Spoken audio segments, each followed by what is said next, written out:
જો તમે એમેઝોન, મીશો કે ફ્લિપકાર્ટ ઉપરથી કોઈ પણ ઓનલાઈન પ્રોડક્ટ મંગાવતા હોય તો એના બોક્સથી તમારી સાથે પણ આ ફ્રોડ થઈ શકે છે કે એ પાર્સલ ઉપર તમારી જે માહિતી આપેલી છે એના ઉપરથી તમને કોલ કરવામાં આવે છે અને તમને જણાવવામાં આવે છે કે તમારી આ પાર્સલ આ તારીખે આ કંપનીમાંથી તમારી પાસે આવ્યું હતું, તો એનું ફીડબેક લેવા માટે અથવા તો તમને એનું રિવ્યુ લેવા માટે કે આ પ્રોડક્ટ તમને મળી ગયું છે એના માટેની માહિતી મેળવવા માટે તમને એક લિંક મોકલવામાં આવશે.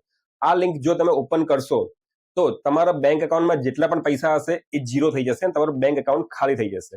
જો તમે આ ફ્રોડથી બચવા માંગતા હોય તો તમારા ઓનલાઈન જેટલા પણ પાર્સલ આવે છે એ પાર્સલ ઉપરથી તમારા જે ખાલી બોક્સિસ છે એના ઉપરથી તમારી પર્સનલ માહિતીના સ્ટીકર કે કંઈ પણ લખેલું હોય એ તમારે રિમૂવ કરવાનું રહેશે, દૂર કરવાનું રહેશે. અને દૂર કર્યા પછી જ તમે બોક્સિસને ઘરની બહાર મૂકો અથવા તો કોઈ ભંગારવાળાને વેચી શકો છો, જેથી કરીને તમારી પાસે આવા ફ્રોડ ના થાય.